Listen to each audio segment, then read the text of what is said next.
What would you do if you were told you didn't belong right there, in front of everyone simply because of the color of your skin? Would you move quietly to avoid the scene, or would you stay, knowing your silence would mean surrender? On a calm morning flight, a black CEO took his rightful VIP seat paid for, earned, and confirmed. Moments later, a flight attendant leaned in and said, "Sir, this seat is reserved for someone else." That someone else was a white passenger who looked the part. In that instant, humiliation met power. But instead of anger, the CEO made one quiet call and the world stopped to listen. Because sometimes dignity doesn't roar. It whispers, it waits. Then it transforms everything. If you've ever been judged, dismissed, or told you didn't belong, this story will remind you respect isn't requested, it's reclaimed. Stay with us as we unfold Black CEO kicked out a VIP seat for white passenger froze when he fired them all instantly. If this story moves something in you, don't forget to like, share, and subscribe because this one is more than just a story. It's a mirror. The boardroom was made of glass and silence. Every reflection showed the same thing, pale faces frozen in disbelief. It was 9:07 in Midtown Manhattan, 30 floors above the noise of the city, and not even the hum of traffic could drown out the words that had just been spoken. Marcus Ellington stood at the head of the long mahogany table. His gray suit was pressed but simple, his voice calm, yet carrying an unmistakable finality. He looked each of the 12 executives in the eyes, pausing just long enough for the truth to sink in. "My name," he said, "is Marcus Ellington. As of this morning, I am the majority owner of SkyBridge Airlines." A sharp intake of breath rippled across the room. One man's pen clattered to the floor, another whispered, "That can't be right." Marcus didn't flinch. He let the weight of the moment settle, his tone even neither angry nor triumphant, simply factual, as if he were reading a weather report. And, as of this moment, he continued, "You're all relieved of your duties. No shouting, no drama, just quiet, irrevocable power." His words hung in the air like the echo of thunder after lightning, soft, delayed, but impossible to ignore. Charles Morton, the outgoing CEO of SkyBridge, blinked rapidly, trying to understand what was happening. "Excuse me," he stammered. "Mr. Ellington, this must be some kind of mistake. You can't just." Marcus held up a single hand. "I can, and I have. You'll find all the legal documents in your inboxes." He turned toward the window. Outside, the city stretched wide and relentless, sunlight spilling across steel towers. To anyone watching from below, this would have looked like an ordinary Tuesday morning, but inside that glass box, an empire had just changed hands. Charles finally found his voice. "You bought the airline when—" How Marcus turned back, his expression unreadable. 3 days ago. Someone at the far end of the table muttered, 3 days. That's impossible. Marcus's gaze didn't waver. Nothing's impossible when you've been underestimated long enough. The silence returned heavy, uncomfortable, and alive. Across the room, the company's general counsel, a woman named Linda Paxton, scrolled through her phone.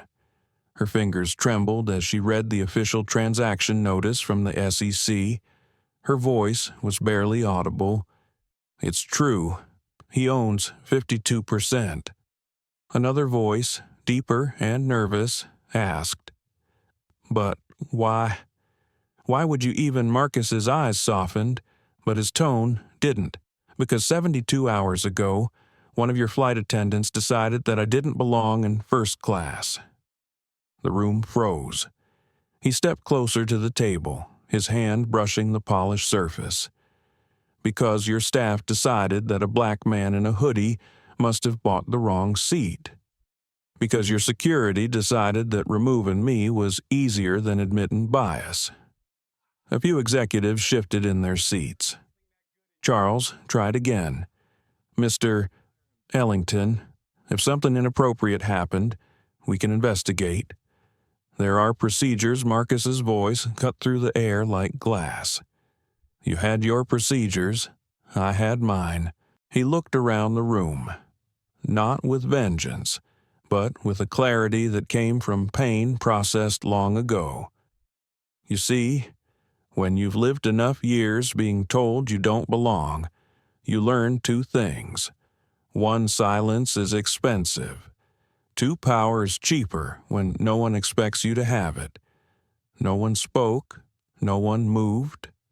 Somewhere down the hall, a copier clicked, the sound oddly distant and mechanical, as if it belonged to another world. Marcus took a slow breath, walking toward the large digital screen at the front of the room. With one tap, a video began to play. It showed an airplane cabin. Passengers craned their necks. A man in jeans and a dark hoodie stood calmly as a flight attendant argued with him. "Sir, please move to 17B. We have a premium passenger who needs this seat." "I paid for this seat," the man replied evenly. "We can sort it out after takeoff, but we need you to cooperate." A guard appeared in the frame. The man stood silent, then picked up his bag and walked toward the back of the plane. The clip ended there. Marcus turned off the screen. "That was 72 hours ago," he said quietly. "That was me." The room was suffocating now. No one dared to meet his eyes. He continued, his tone low but measured. "I recorded it not out of anger, but clarity. I wanted to remember what it feels like to be small again, because it's easy to forget that kind of pain when success starts to protect you." Charles exhaled heavily, his voice barely steady. "Mr. Ellington, Marcus, surely there's a way to what Marcus asked. To unfeel what millions of passengers feel every day, to rewrite a culture that chooses comfort over conscience." No one answered. He turned back toward the window, hands in his pockets. His reflection stared back, a man who had built an empire from scratch, who had coded his first software in a rented basement, who had been laughed at, ignored, doubted, and still risen above it. "You know what the funny part is?" he said quietly. "I wasn't even angry. Not at first. I just wanted to fly to New York for a meeting. But when they took my seat, they gave me something far more valuable than space. They gave me purpose." He faced them again, and this time there was warmth in his eyes. "So, no, I didn't come here for revenge. I came here for change. I came here to make sure no one ever loses their seat just because of who they are." The tension cracked, replaced by something else. Respect? Fear? Maybe both. "The way I see it," Marcus said, "power isn't about payback. It's about protection." He closed his folder, adjusted his cufflink, and took a step toward the door. Before leaving, he looked back once more. "You have 48 hours to cooperate with the transition team. After that, SkyBridge will look very different." He paused, and that's a good thing. With that, Marcus Ellington, once humiliated passenger, now owner, walked out of the room. The automatic door closed behind him with a soft hiss, sealing the silence like a final line in a chapter no one expected to end. The remaining executives sat motionless. For the first time, they understood what real accountability looked like, not a press release, not a fine, but the quiet certainty of justice returning home. And somewhere down the corridor, Marcus exhaled, steady, calm, already thinking about what came next. Morning sunlight crept through the blinds of a quiet house overlooking Lake Washington. The air smelled faintly of roasted coffee and cedar wood. Marcus Ellington stood by the window, hands resting on the counter, eyes tracing the slow movement of a ferry in the distance. He liked mornings like this, quiet, balanced, honest, no boardrooms, no investors, just the hum of life outside and the slow rhythm of breath that reminded him he was still human beneath all the titles. He wasn't just a CEO to those who knew him well. He was a single father, a man who'd spent years learning how to rebuild a home after losing his wife to cancer. There was always a photo on the kitchen wall, him and his daughter Naomi at the science fair, holding a cardboard rocket. The caption read, "Dreams don't expire, they evolve." He poured himself a cup of black coffee and checked his watch. 42 He was supposed to be on a flight to New York in 3 hours. SkyBridge Airlines, Flight 107 first class, Seat 1C. It wasn't luxury to him. It was simply time to work, to think, to breathe before facing another day of decisions. The phone buzzed. Caleb Owens, his CFO, had sent a message. "Good luck today. IPO prep meeting confirmed for tomorrow. We're almost there." Marcus smiled faintly. "Almost there," he repeated under his breath. The phrase sounded heavy lately. After 20 years of climbing, building, leading, he sometimes wondered where exactly was there. He walked down the hallway, passing Naomi's closed door. She was 15 now, asleep, earbuds still in from her late-night playlist. He didn't wake her. Instead, he slipped a small note under her door. "Be kind today. The world needs it." He always left her small reminders like that, tiny anchors of compassion in a world that could be unkind. By 6, he was dressed simply, dark jeans, a navy hoodie, and a gray blazer thrown over his arm. He hated drawing attention to himself. The hoodie was his comfort armor, a reminder that beneath the suits and speeches, he was still the same kid who once wrote code in a rented basement, sleeping beside old routers and cheap pizza boxes. He locked the door and stepped into the crisp Seattle air. The sky was pale blue, streaked with morning clouds. He breathed in deeply, then got into his black electric SUV. The navigation spoke softly. Seattle Tacoma International Airport, 27 minutes. As he drove, the radio played faintly local news about corporate diversity initiatives, rising stock prices, the promise of progress.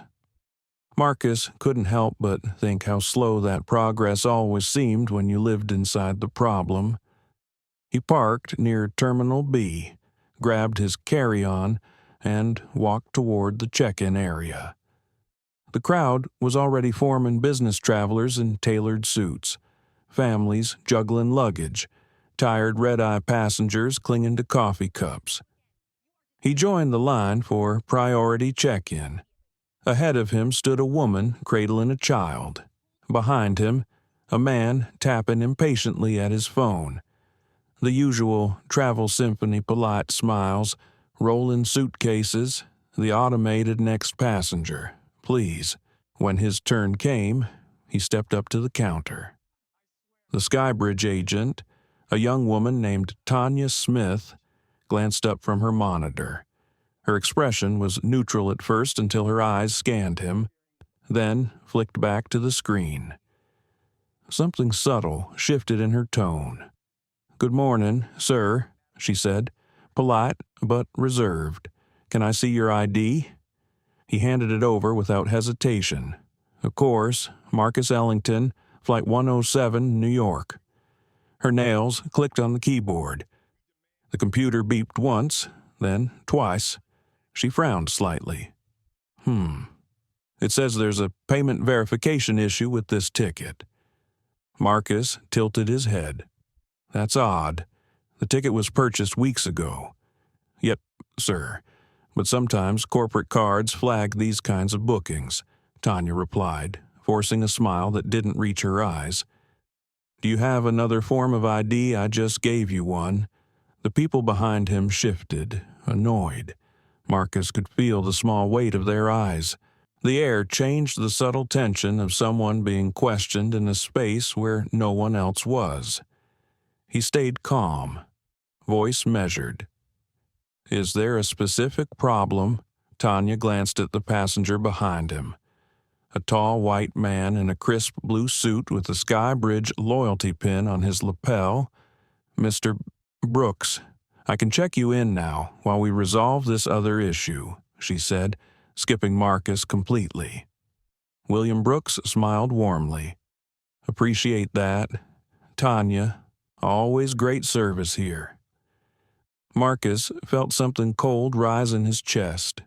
Not anger, yet just the quiet realization that it was happening again. That moment when courtesy splits into bias and professionalism becomes selective. He didn't raise his voice. He didn't need to. He just looked at Tanya and said softly, I hope you realize what that looks like. She hesitated. Sir, I'm just following procedure. Are you sure it's not perception? Her cheeks reddened. I'll get a supervisor. Marcus stepped aside, watching William Brooks breeze through the counter. The contrast was obvious to everyone, but no one said a word. That was always how it worked. Prejudice didn't shout. It whispered. When the supervisor arrived, a man named Dean Harrison. He scanned Marcus's ticket and nodded quickly. Everything's fine. The system just glitched. Marcus gave a polite nod. Happens all the time, doesn't it? Dean avoided his eyes. Enjoy your flight, sir. Marcus took his boarding pass back and walked toward security. He didn't feel triumphant, just tired. The kind of tired that came from seeing the same movie replayed under different lighting. At security, a TSA officer smiled and waved him through. Hey, Mr. Ellington, big fan of your company's scholarships, the man said. Marcus's eyes softened. Thank you, he replied. That small recognition, the rare kind that wasn't filtered through suspicion, was enough to ease the weight, even for a moment. By the time he reached the gate, boarding had already begun. Gate B4 was busy, the usual chaos of announcements and shuffling passengers. Marcus took a seat by the window, phone buzzing with reminders. He scrolled briefly through headlines, tech conferences, education grants, another story about workplace bias trending on social media. He sighed quietly.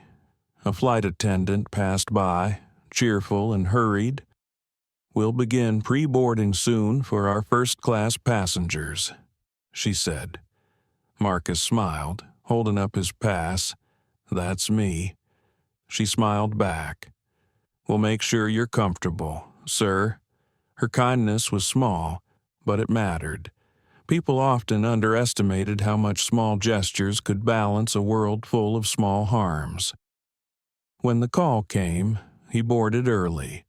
The first-class cabin glowed in warm light, cream leather seats, soft jazz playing overhead. Seat 1C waited by the window.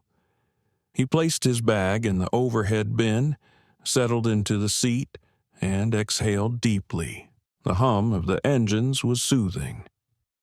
He took out his notebook and began sketching an idea for a new program, something for young coders in underrepresented communities. His pen moved in quiet circles. He didn't notice William Brooks entering until he heard that same smooth voice again. Excuse me, I think you're in my seat. Marcus looked up. meeting his eyes. "No, I'm in 1C. Brooks frowned, glancing toward the attendant at the front. There must be a mistake. And for a brief second, Marcus almost laughed at the irony. Of all the planes, all the seats in the sky, it had to be this one. But he didn't say anything. Not yet. He simply folded his hands, calm, observant the stillness before a storm that would change everything. He leaned back, eyes closing, and whispered under his breath, "Let's see what kind of flight this becomes." The aircraft hummed with quiet luxury. Polished surfaces reflected the amber cabin lights, the faint smell of citrus and leather filling the air. Marcus Ellington placed his notebook into the seat pocket and fastened his belt. He always liked the calm before takeoff, those few minutes where time seemed to pause between ground and sky. But this morning, something in the air already felt tense, like a wire pulled too tight. A flight attendant named Rachel Denvers stood at the front of the cabin, scanning boarding passes on her tablet. Her movements were efficient, rehearsed. When she reached Marcus's row, her smile flickered for half a second before returning. "Good morning, sir," she said. "May I check your ticket again?" Marcus raised an eyebrow, polite but curious. "Of course." He handed it to her. She studied it, her lips tightening almost imperceptibly. This seat appears to be assigned to another passenger. I believe that's a system error." Marcus replied evenly. It was confirmed at the gate. Before Rachel could respond, a deep voice came from behind her.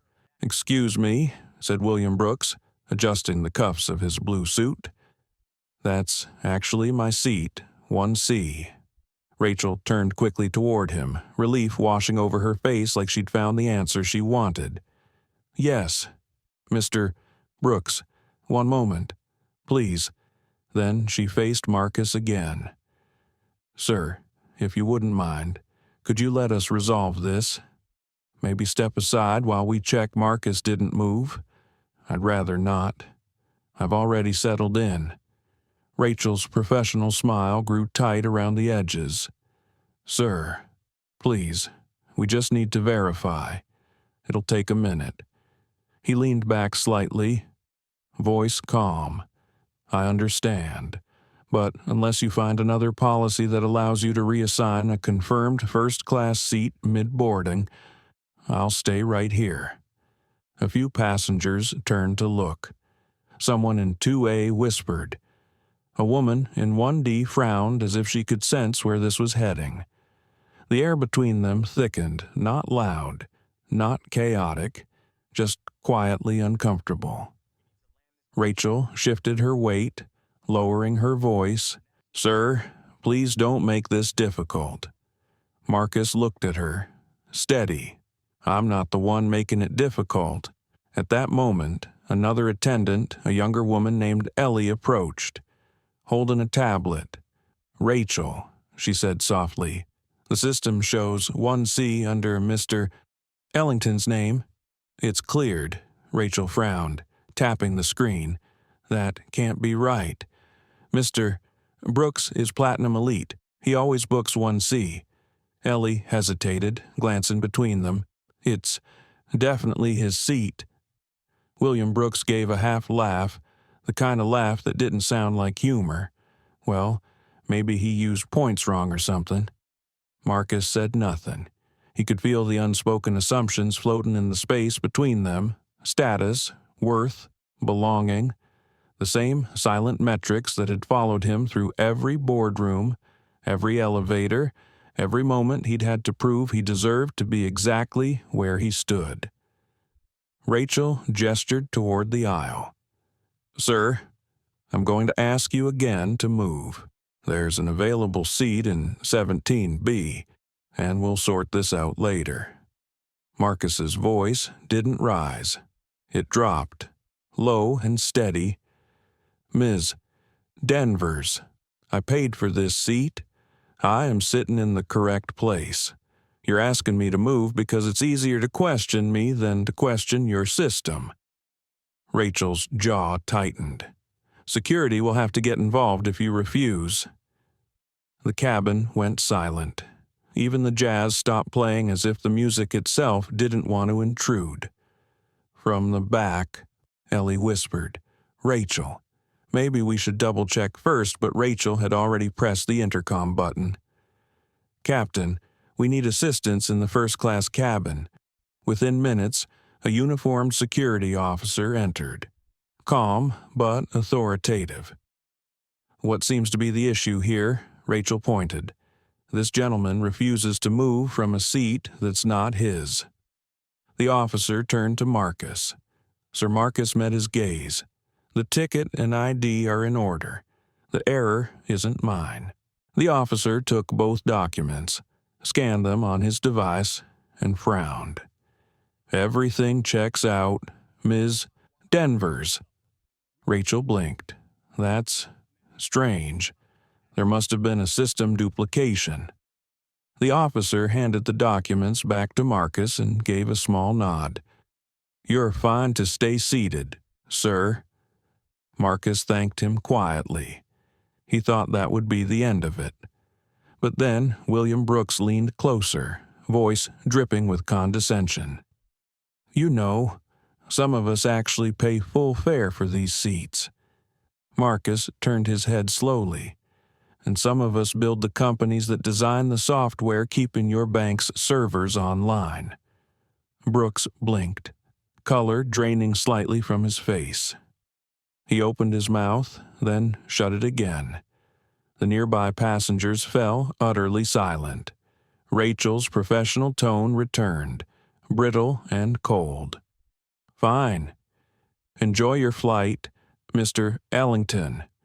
She turned sharply and walked toward the galley, whispering something to Ellie as she passed. Ellie's eyes flickered toward Marcus with something like apology. The plane door closed.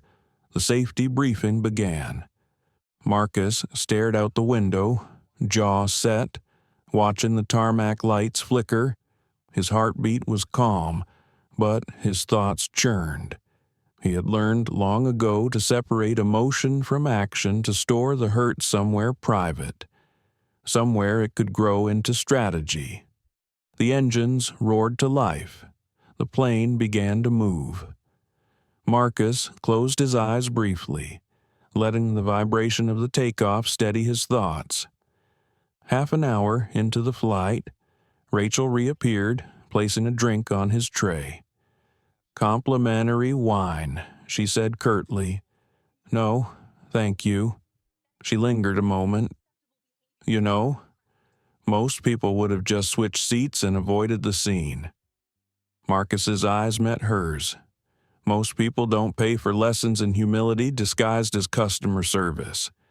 Her lips pressed into a thin line. "Excuse me, never mind."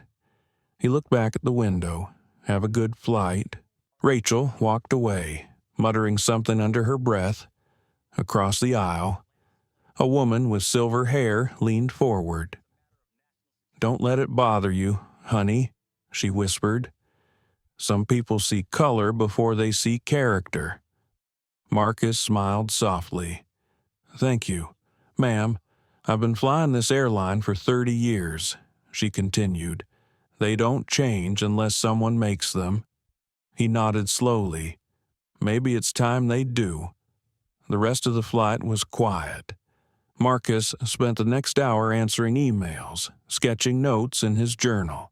But under the calm surface, his mind was alive with precision calculating, remembering, connecting every thread that had led to this moment. By the time they began their descent into New York, he already knew what he would do. He didn't know exactly how yet, but he knew why. As the plane touched down, Rachel made the final announcement in her polished, indifferent voice. "Thank you for choosing SkyBridge Airlines. We hope to see you again soon." Marcus unbuckled, collected his things, and waited for the aisle to clear. Brooks brushed past him without a glance. Rachel avoided eye contact entirely. When Marcus stepped off the plane, Ellie stood near the door, her voice low. "I'm sorry, sir, for everything." He paused, meeting her eyes. "You don't have to apologize for telling the truth." She looked down. "Sometimes truth gets people fired." He nodded gently. "Sometimes it gets people promoted." Then he walked into the terminal, calm, focused, and strangely certain. The humiliation still stung, but beneath it was something sharper, a quiet fire forming shape. He didn't know yet that within 3 days, that same airline would belong to him. But he did know this: when dignity is taken, justice eventually collects the debt. He slipped his hands into his pockets and whispered to himself, "They think this ends in the air. It doesn't. It starts here." The sharp chill of the New York morning met Marcus Ellington the moment he stepped out of the terminal. The city buzzed in its usual rhythm: horns, shouts, footsteps colliding in a kind of urban symphony. Yet, inside his chest, everything was silent. He had walked off that flight with the composure of a man in control, but every echo of that humiliation still clung to him like a shadow he couldn't shake off. The smell of jet fuel and coffee mixed with the memory of Rachel Denver's voice. "Sir, please move to 17B. It replayed in his head like static. He hailed a cab. The driver, a middle-aged man with an accent Marcus couldn't quite place, looked back in the mirror. LaGuardia to Midtown. "Right? Yes," Marcus said softly, leaning back. His phone vibrated in his pocket, but he ignored it. He needed quiet, needed space to think. Outside the window, the skyline rose like a jagged wall of glass, each tower cutting through the gray sky. By the time the cab reached the Ellington Tech office on Madison Avenue, he had already buried the incident behind his usual calm. He paid the fare, stepped onto the curb, and straightened his blazer. Inside, the lobby buzzed with live screens flashing stock updates, employees greeting him with polite nods. They saw a leader, confident and grounded. None of them saw the storm beneath that still surface. Caleb Owens, his CFO, met him near the elevators. "Morning, boss. How was the flight?" Marcus gave a non-committal smile. "Uneventful." Caleb laughed, pressing the elevator button. "You're the only person I know who can cross the country and call it uneventful." Marcus didn't respond. Inside the elevator, his reflection looked distant. He had learned the art of masking discomfort long ago. Boardrooms didn't forgive emotion. But as the doors opened to the 27th floor, he exhaled slowly, as if releasing something heavy that had been sitting in his chest. The IPO meeting began an hour later. The conference room was full of charts, financial analysts, and talk of growth projections. Marcus sat through the presentations with quiet precision, his mind focused but detached. When his turn came to speak, he delivered his strategy clearly, no hesitation, no sign of distraction. Yet part of him was still on that plane, still standing in that aisle under 100 staring eyes. When the meeting ended, Layla Carter, his corporate attorney, lingered. "You all right?" she asked, her tone soft but direct. Marcus hesitated. "I will be. Something happened on the flight." He paused, weighing whether to share. Layla wasn't just his lawyer. She was one of the few people who had earned his trust over the years. "Let's just say," he murmured, "I was reminded that progress on paper isn't always progress in practice." Layla frowned slightly. "That bad enough that I'm still thinking about it. Then maybe it's worth doing something about it." Her words stayed with him long after she left. Doing something about it. He had built his company on solving problems others ignored. But this wasn't code or strategy.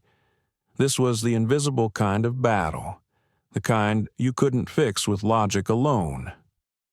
He walked to his office window, the city sprawling beneath him. The reflection of his own face stared back, measured, patient, but tired. His phone buzzed again. This time, he checked it. A message from an unknown number flashed on the screen. Ellington. This is Nora Alvarez. We met briefly on Flight 107. I'm writing an article on discrimination in the skies. I'd like to talk if you're open to it. He remembered her instantly, the journalist with the curious eyes sitting near the back of the plane. She had spoken to him briefly before landing, her tone empathetic but sharp. He hadn't expected to hear from her again. Marcus typed a reply. Sure, coffee tomorrow morning. My office, that night. He tried to rest, but sleep refused to come. Every time he closed his eyes, he saw the smirk on Brooks's face, the hesitation in Rachel's eyes, the silence of the passengers who watched and did nothing. He turned in bed, staring at the city lights spilling through the blinds. Naomi's soft footsteps echoed down the hall. Dad, she said sleepily, standing at the doorway. You're still up? He smiled faintly. Couldn't sleep. She came closer, curling up beside him on the edge of the bed. Big meeting. He shook his head. Something else. Something that didn't sit right. She rested her chin on her knees. You always say when something doesn't sit right, it's a sign to stand up. He chuckled quietly. You listen too much. I listen just enough, she said, grinning before yawning. Marcus kissed her forehead. Get some rest. Kiddo. Night. Dad. When she left, her words lingered, a sign to stand up. Maybe that was exactly what this was. Not an insult to Barry, but a mirror reflecting everything still wrong with the world he thought he'd outgrown. Morning arrived gray and misty. Nora Alvarez arrived at the office early, a notebook in hand, hair pulled back, eyes sharp. She looked around the glass-walled meeting room with quiet curiosity before Marcus entered. Thank you for meeting me, she said, extending her hand. Of course, you were on that flight, weren't you? I was, she replied, and I saw what happened. Marcus sat across from her. Most people pretended they didn't. That's what I'm writing about, she said softly, the way silence protects bias. He leaned back, studying her. So, what do you want from me? Your story, she said simply, not as a CEO, as a man who's experienced it. People read numbers, they forget faces. Stories remind them who gets hurt. Marcus looked at her for a long moment. If I tell it, I don't want pity. I want accountability. Nora nodded. Then that's the story I'll tell. She asked questions not invasive, but thoughtful. What he felt when it happened. Whether it was the first time. What he planned to do next. He didn't have answers yet. But as he spoke, he realized how the act of naming injustice out loud gave it less power over him. When the meeting ended, Nora stood. If you ever decide to go beyond words, I'd like to help. Marcus smiled faintly. Be careful what you offer. She returned the smile. I always am. After she left. Marcus walked back to his desk. On the screen was the SkyBridge Airlines homepage. Its tagline shimmering beneath the company logo, bridging people, building trust. The irony almost made him laugh. He opened another window, typed in SkyBridge Holdings investor data, and began to read. By noon, He had a folder filled with information ownership structures, debt ratios, recent lawsuits. He didn't yet know what he would do with it, but he knew that knowledge was the first step toward leverage, and leverage was power reshaped by purpose. That evening, Layla called. "You sound busy," she said. "Just reading about an airline I might know too well." She chuckled lightly. "Marcus, what are you planning?" "Nothing rash. Just curious how much a company loses when it forgets who its customers are. Be careful," she warned. "Curiosity built empires but destroyed a few too." He smiled. "Then I'll build mine differently." When the call ended, he closed the folder and leaned back. Through the window, the last light of day stretched across the skyline. He wasn't angry anymore. He was ready. The next morning unfolded in shades of soft gray, the kind of muted light that wrapped New York City in quiet before the noise returned. Marcus Ellington woke earlier than usual, not out of habit, but because his thoughts had refused to sleep. The incident on the plane had replayed in his mind so many times it had worn grooves into his memory. Yet underneath that unease, something was taking shape, an idea, sharp and deliberate, like the first sketch of a plan. By 7, he was already seated in the corner of Café Verity, a small coffee shop tucked between an antique bookstore and a florist. The place smelled of cinnamon and rain-soaked pavement. He chose a booth near the window, where he could watch the city rush past without being pulled into its current. When Nora Alvarez walked in, she spotted him immediately and smiled a small, knowing smile that carried the weight of someone who'd seen too much of the world's unfairness, but still believed in change. "Mr. Ellington," she greeted warmly, extending her hand. "Please, Marcus," he replied. "You're early.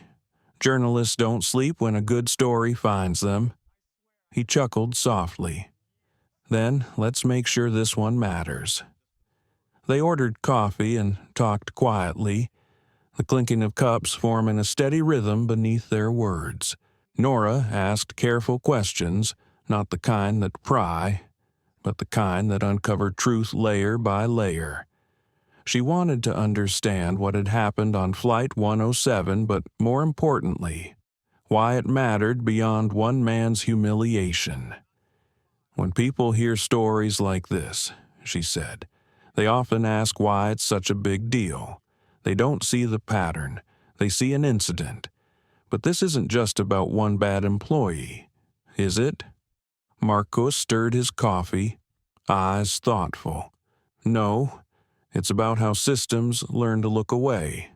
You can fire a person, but that doesn't change a culture built on quiet permission." Nora nodded, jotting notes in her leather-bound journal. "That's what I want people to see, the quiet permission, the look that says, 'You don't belong here.'" He leaned back, studying her for a moment. "You've been on that side before, haven't you? The one who didn't belong." Her smile thinned. "Once or twice, my father was a taxi driver. He used to tell me, there are two kinds of people in this world, the ones who open doors and the ones who hold them closed." I decided to write about it instead of arguing. Marcus admired that. She wasn't bitter, she was determined. It was a quality he respected, maybe even needed. They talked for nearly 2 hours, weaving between the personal and the political, the intimate and the institutional. By the end, Nora had filled several pages of notes, and Marcus had agreed to one condition: he would share his story, but not as a victim, as a lesson. When they left the cafe, the city had come alive. Taxis honked, vendors shouted, and sunlight cut through the haze. As they parted, Nora said, "You know, stories like this don't just expose people, they move them." Marcus smiled faintly. Let's hope they move the right ones. Back in his office, he spent the afternoon reviewing SkyBridge's corporate filings again. He wasn't sure what he was looking for until he found it a string of unpaid settlements tied to discrimination complaints quietly closed, quietly forgotten. It wasn't just about him anymore, it was a pattern, carefully buried. The company had been fined 3 times in 5 years, yet their public reputation remained spotless. He forwarded the documents to Layla with a short note. Find out how deep this goes. Her reply came an hour later, deep and messy. They've paid to keep it that way. Marcus stared at the email for a long time before shutting his laptop. There was a strange calm settling over him now, the clarity that comes when anger cools into focus. That evening, as he walked home, his phone rang. It was Nora. I just received something, she said quickly. An anonymous source from SkyBridge's HR department sent me internal memos training slides, to be exact. One of them includes language suggesting flight staff, monitor passenger appearance consistency with ticket class. Marcus stopped walking. You're saying they train employees to profile passengers. Not directly, Nora said, her tone heavy, but the wording implies it. The slides use phrases like visual verification of passenger alignment and comfort-based cabin evaluation. It's coded language. He exhaled slowly. Keep that file safe. That might be the thread that unravels everything. I will. And Marcus. Yes, I think this story's bigger than either of us thought. After hanging up, he stood on the corner of 47th and Lexington, watching the rush of pedestrians crossing the street. None of them knew that the calm man in the hoodie standing among them had just found the crack in a corporate wall that would soon crumble. The next morning, he called Caleb into his office. How much liquid capital can we mobilize in 72 hours? Caleb blinked. That depends. What are we buying? Marcus smiled slightly. Leverage. Caleb frowned. You're not serious. I'm very serious. I want to know who owns SkyBridge's debt. If I can't change them from the outside, I'll do it from the top. Caleb stared for a moment, then nodded. You know this could blow back. Everything worth doing does. By evening, Marcus had a list investment groups, shell companies, hedge funds, all interconnected, all holding small pieces of a giant machine too arrogant to believe it could fall apart. He didn't plan to destroy them. He planned to rebuild them, but to rebuild, he would first have to own. Later that night, he called Nora again. How would you feel about joining me on something a little unconventional? Her laugh was soft. You mean something risky, something necessary? There was a pause on the line. What are you planning? Marcus. Let's just say I'm going to teach SkyBridge what real accountability feels like. When he hung up, the decision had already crystallized. The next few days would require precision, silence, and strategy. And as he sat by the window, the city lights shimmering below, he felt a strange sense of peace. He wasn't chasing revenge. He was pursuing balance. Naomi came into the room, holding her sketchbook. Dad, you're thinking again, she teased. He smiled, taking the book from her hands. On the page was a drawing of a plane flying through clouds. She'd written above it, SkyBridge, but make it fair. Marcus laughed quietly, handing it back. You might be on to something. She tilted her head. Are you going to fix something again? He looked at her, eyes soft, maybe, but this time, not with code, with consequences. That night, long after Naomi had gone to bed, Marcus drafted an email. It was short, polite, and directed to his investment advisor. Begin discreet acquisition of SkyBridge equity. Do not disclose principal identity. Operate through Ellington Holdings de Secu. He hit send.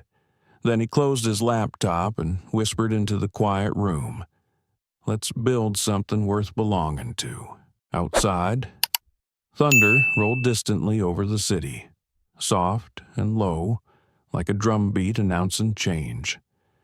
Rain tapped steadily against the tall windows of Marcus Ellington's office. The rhythm soft but insistent, like a reminder that time was moving even when he wasn't. The city below shimmered under a blur of reflections, lights bending through puddles that glowed like molten gold. He stood there for a long while, hands in his pockets, thinking about everything that had unfolded since that flight. It had only been a few days, yet the world around him felt altered, as if the air itself had grown heavier with meaning. His computer screen glowed faintly on the desk behind him. Dozens of documents were open financial reports, merger filings, investor lists. Each file represented a thread in the web that was SkyBridge Airlines. What began as a moment of public humiliation had now become something much larger, a mission with a pulse of its own. Caleb Owens entered quietly, balancing 2 cups of coffee. "You've been up all night again," he said, setting one down. "If you keep this up, you'll outwork your own algorithms." Marcus smiled faintly. Maybe that's the point. Caleb took a seat opposite him, scanning the mess of documents on the desk. "So tell me," he said, "what's next? You've had me trace half the equity structure of a Fortune 500 airline. You've got Layla digging through contracts. I assume there's a reason beyond curiosity." "There is," Marcus replied. "SkyBridge's stock is undervalued because of their debt exposure. They're one bad quarter away from a liquidity crisis, and their main creditors don't even realize how unstable their holdings are." Caleb raised an eyebrow. "You're talking about leverage trading. I'm talking about ownership," Marcus said quietly. "If I can acquire the right debt notes, I can gain control before anyone realizes what's happening." Caleb leaned back, whistling softly. "You want to buy the airline?" Marcus didn't answer immediately. He turned toward the window again, watching the rain. "I don't want to buy it.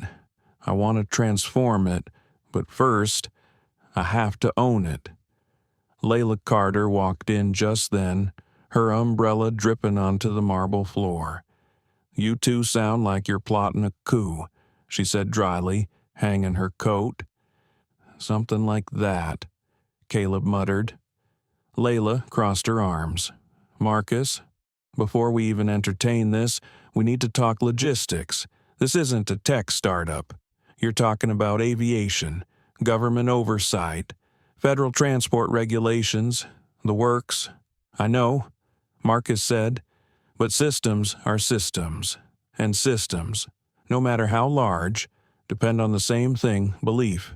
If the market believes in a company, it lives. If not, it collapses." Layla sighed, though a small, reluctant smile tugged at her lips. "You always did think like an engineer trying to debug society." "Society runs on code, too," Marcus replied. She sat down, flipping open her tablet. "All right, let's say you're serious. What's your timeline?" 72 hours. Caleb nearly spilled his coffee. "You can't be serious." "I am," Marcus said simply. "I've already set up Ellington Holdings the capital's there. We'll start quietly through secondary markets, then roll over into institutional buyouts. We'll use proxies. By the time the board realizes what's happening, it'll be too late." Layla's eyes narrowed. "And when they ask why a tech company CEO is buying an airline, I'll tell them the truth," Marcus said. "I'm investing in better infrastructure for fairness." Caleb smirked. "They'll love that." Marcus didn't respond. His eyes were distant, focused on something beyond the rain. They won't understand it at first, but they will. The three of them spent the next hours buried in logistics. Caleb mapped acquisition routes while Layla drafted legal shields. Marcus directed everything with quiet precision. He didn't shout or rush. He simply adjusted variables, corrected assumptions, recalibrated the plan like he was fine-tuning an algorithm. By late afternoon, the office was filled with papers, glowing screens, and half-drunk coffee cups. Outside, thunder rolled faintly in the distance. Layla stood, stretching her back. "I'll handle the filings," she said. "But Marcus, this isn't just business. This is going to make noise. You'll be pulling power away from people who don't like losing it." "I'm not taking power," Marcus said softly. "I'm redistributing it." Caleb looked up from his laptop. "What if this backfires?" Marcus gave a quiet smile. "Then at least we'll know the system we challenged was too fragile to stand." That evening, after they'd all left, Marcus remained in the office alone. The city had gone dark, except for the streaks of light glinting off the wet streets. He opened his notebook and wrote a single line across the top of a page. "Dignity has a cost. Pay it forward." His phone vibrated a message from Nora. "Check your email. You're going to want to see this." He opened his inbox to find a folder labeled SkyBridge, Internal Comms. Inside were several leaked memos. The language was bureaucratic, but the meaning clear. One line read, "Maintain cabin image consistency for premium passengers. Address visual irregularities discreetly." He exhaled slowly. There it was, the proof of what he had felt in his bones that day on the plane. It wasn't a mistake. It was a protocol disguised as policy. He typed back, "Keep your source protected. This'll matter later." Her reply came almost immediately. "You're not planning to go public yet, are you?" "Not yet," he wrote. "First, I need control." Later that night, he drove home in silence, the hum of the car blending with the rhythm of rain. Naomi was waiting on the couch, curled under a blanket, a bowl of popcorn beside her. The television flickered softly with an old science documentary they used to watch together. "You're late," she said, eyes still on the screen. "I know." He smiled faintly, sitting beside her. She handed him a handful of popcorn. "You're thinking too much again." He laughed quietly. "You sound like Caleb. I sound like someone who knows you don't sleep when you're building something." He looked at her, amused. "You really think I'm building something I don't think?" "I know. You always build when something breaks." He paused, the words sinking in deeper than she realized. "Maybe you're right," he said softly. "Maybe this time. It's not just about building, it's about fixing what shouldn't have broken in the first place." Naomi leaned her head on his shoulder. "Then make it better. Dad, just don't forget to be kind while you do it." He smiled. "I'll try." When she fell asleep, he carried her to her room and stood for a long moment in the doorway, watching her breathe. The world outside felt harsh, impatient, divided, but in that small room, everything still made sense. He returned to his desk, opened his laptop, and watched as the first confirmation emails began to roll in. Purchase executed. 4.3% acquired. 5.7% pending transfer. The numbers climbed slowly through the knot. By dawn, he had quietly secured over 12% of SkyBridge Airlines. He leaned back, exhausted but steady. watching the sunrise paint gold streaks across the skyline. This was no longer about a seat or a flight or an apology that would never come. It was about the principle that no one should ever have to earn their right to belong. And, as the first rays of morning light filled the room, Marcus Ellington whispered to himself, "Let's finish what they started when they told me to move." The morning broke clear and cold, sunlight spilling through the office blinds in long, golden lines. Marcus Ellington sat at his desk, sleeves rolled up, the faint hum of the city outside serving as his background music. The quiet was deceptive. Beneath it, the rhythm of movement was quickening. Notifications blinked across his laptop screen, transactions confirmed, shares transferred, accounts validated. Each message was a piece of the mosaic he had begun assembling in silence. By 8:01 a.m., Caleb Owens arrived, carrying a fresh pot of coffee and a face full of disbelief. "You really did it," he said, setting the pot down. "You actually pulled off 12% in 48 hours. That's unheard of." Marcus didn't look up. Not impossible, just precise. Caleb shook his head, half amused, half in awe. "You make it sound like we're rearranging code, not buying a multi-billion-dollar airline." Marcus smiled faintly. "Systems, Caleb, they all follow rules. You just have to know where the loopholes hide." Layla Carter entered a few minutes later, tablet in hand, expression unreadable. "I just got off a call with our legal analysts," she said. "SkyBridge's board has no idea yet, but they're starting to sense market movement. Their investor relations team sent out an alert about unusual trading activity. We've got maybe 36 hours before someone connects the dots. That's all I need," Marcus replied calmly. Layla raised an eyebrow. "To do what you've already shocked me enough for 1 week." He looked up at her, eyes sharp but calm. "To take control before they even realize it." Layla crossed her arms. "And what exactly do you plan to do once you have control for a moment?" Marcus didn't answer. He turned his gaze to the city skyline, watching sunlight glint off the glass towers. "I plan to make them face the mirror they've been avoiding for years." Caleb gave a low whistle. "You're not just buying them, you're about to remake them." Marcus didn't deny it. As the day unfolded, his office turned into a quiet storm of activity. Phones rang softly, documents printed, signed, scanned. The sound of progress was steady and deliberate. Outside, life moved as usual, meetings, lunches, traffic, but inside. Marcus and his team were rewriting a part of corporate history that had long been untouchable. By mid-afternoon, Nora Alvarez arrived at the office, carrying a folder marked "Confidential."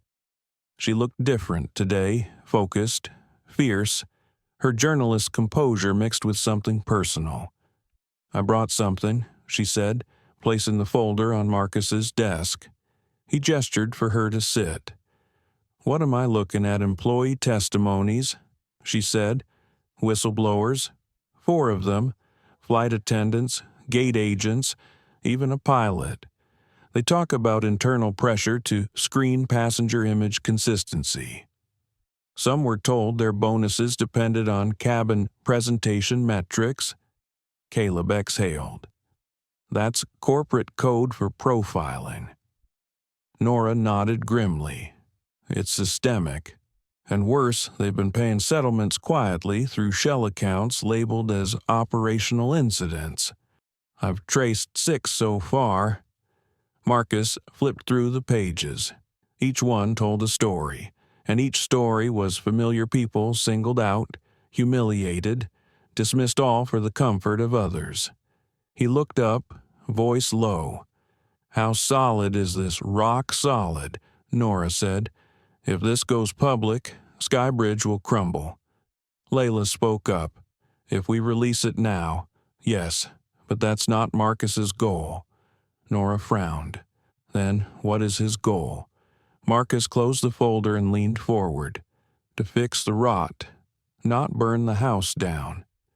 If I buy them and then reveal this, I can rebuild the structure from inside with accountability, transparency, reform. Otherwise, someone else just buys the pieces and repeats the same behavior. Nora studied him for a moment. You really believe a corporation can have a conscience? He smiled faintly. Only if someone's willing to write one into its code. She leaned back, visibly moved. You sound less like a CEO and more like an architect. I've always been both, he said softly. That evening, the four of them, Marcus, Caleb, Layla, and Nora, sat together around the conference table, a rare moment of silence binding them. The city beyond the glass walls flickered like a heartbeat. Layla broke the quiet first. We've got about 24 hours before SkyBridge realizes who's behind the acquisitions. When they do, they'll fight back legally, politically, publicly, Caleb added. They'll probably go to the press before you do, try to paint you as a hostile investor. Nora looked at Marcus. If that happens, I can counter it, but you'll need to be ready to speak. Marcus nodded slowly. Then I'll speak. He stood, walking to the window. Below, the streets moved in slow, glittering lines of traffic. He thought about that morning on the plane, how quickly respect could evaporate when assumptions took over. He thought of Rachel Denver's voice, of Brooke's smirk, of Naomi's quiet faith that he would fix what was broken. You know, he said, turning back to them, I used to think progress was a straight line. Effort equals reward. Logic equals fairness. But that's not how the world works. Some people start miles ahead, and others have to run through storms just to get to the starting line. Nora whispered, Then what makes you keep running? He smiled faintly. Because if I stop, the storm wins. Layla's phone buzzed suddenly. She checked the screen and froze. It's starting, she said. SkyBridge just held an emergency board meeting. They're investigating strategic acquisitions of unknown origin. Caleb grinned. You've got their attention. Marcus's expression didn't change. Good. It's time they pay attention to something real. The next morning came like the calm before a storm. Marcus walked into the office early, dressed in his usual gray suit, expression composed. The monitors were already flashing financial analysts discussing the sudden surge in SkyBridge shares, reporters speculating about possible mergers. He ignored the noise. At exactly 9:15 a.m., Layla entered. We hit 21%. That's controlling minority. Keep going, Marcus said. Aim for 35 by tonight. Caleb looked up from his laptop. You know, once we cross 30, you'll trigger disclosure laws. The board will know it's you. Marcus smiled. Then I'll stop hiding. By noon, news alerts were everywhere. Anonymous investor acquiring SkyBridge shares. Rapidly insider speculation points to tech tycoon. His phone buzzed nonstop, but he ignored every call. The time for talking was nearly over. At 5:00 p.m., he received a call from an unknown number. He answered. A stern voice said, Mr. Ellington, this is David Langford, chairman of SkyBridge Airlines. I think we should talk. Marcus's tone was calm. I agree. Tomorrow morning, your headquarters. There was a pause. You understand, this could get unpleasant. I'm counting on it. He hung up. placing the phone down carefully. Then he turned to Caleb and Layla. Tomorrow, we walk in through the front door. Caleb raised an eyebrow. And what happens when they realize the man they threw out of first class now owns their company? Marcus's eyes darkened slightly, not with anger, but with conviction. Then they'll learn the difference between humiliation and accountability. That night, he walked home under a cold wind. The city lights glowed through the drizzle, and for the first time in days, he felt something close to peace. Not the peace of victory, but the peace of purpose, at home. Naomi sat cross-legged on the couch, sketching again. This time, it was a drawing of a plane with a new logo, one shaped like an open bridge. "Looks familiar," he said, smiling. "It's yours," she said simply, "because bridges are meant to hold people, not push them off." Marcus felt his chest tighten with quiet pride. "You always know the right thing to say." She grinned. "That's because I listen." And as she handed him the drawing, he realized this wasn't just his fight anymore. It was everyone's who had ever been told they didn't belong. Everyone who'd ever been moved out of a seat they'd earned. Tomorrow, he would walk into SkyBridge's headquarters not as a passenger, but as its owner. And this time, no one would tell him to move. The morning of the meeting dawned sharp and clear, the kind of New York day that carried a nervous electricity through the air. Marcus Ellington stood in front of the mirror as he adjusted his tie. The reflection looking back at him was composed, calm, but behind the stillness was a storm of purpose. Today wasn't about revenge, it was about reckoning. The difference mattered to him. Revenge was small. Reckoning was structural. Naomi peeked into his room, still in her pajamas, holding her drawing of the plane with the open bridge logo. "Are you going to that big meeting you talked about?" she asked. He nodded, smiling softly. "Yes, the biggest one yet." She tilted her head. "Are you going to fix it?" "I'm going to try," he said. "Then you'll do it," she replied with the matter-of-fact confidence only children possessed. He laughed quietly, kissed her forehead, and whispered, "Wish me courage." "Always," she said, handing him the drawing. "For luck." By the time Marcus's car pulled up to SkyBridge Airlines headquarters, a sleek glass building on the edge of downtown, the city was already buzzing with whispers. Reporters waited outside, murmuring theories into their microphones. Some said he was there to negotiate a merger. Others said it was a takeover. None of them knew the truth that he had come to face the same institution that once told him he didn't belong in their first-class cabin. Inside, the building was immaculate, cold marble, chrome elevators, and portraits of past executives lining the hallway. Security guards in navy blazers guided Marcus and his team toward the boardroom on the top floor. Layla Carter walked beside him, calm but alert, while Caleb Owens followed, clutching a tablet filled with figures and acquisition papers. As they entered the boardroom, a dozen faces turned toward them. David Langford, the chairman, stood at the head of the table. His silver hair gleamed under the recessed lighting, his posture regal, his smile thin. "Mr. Ellington," Langford said, "quite the surprise to have you here in person. We didn't expect the man behind Ellington Holdings II to be, well, you." Marcus extended a hand. "Good morning, Mr. Langford. I thought introductions were overdue." Langford ignored the hand, gesturing toward the empty seat across from him. "Please, sit. We have a lot to discuss." Marcus sat down slowly, unbothered. Layla and Caleb flanked him like quiet pillars of resolve. One of the board members, A woman named Susan Caldwell leaned forward. Let's get straight to it. Shall we?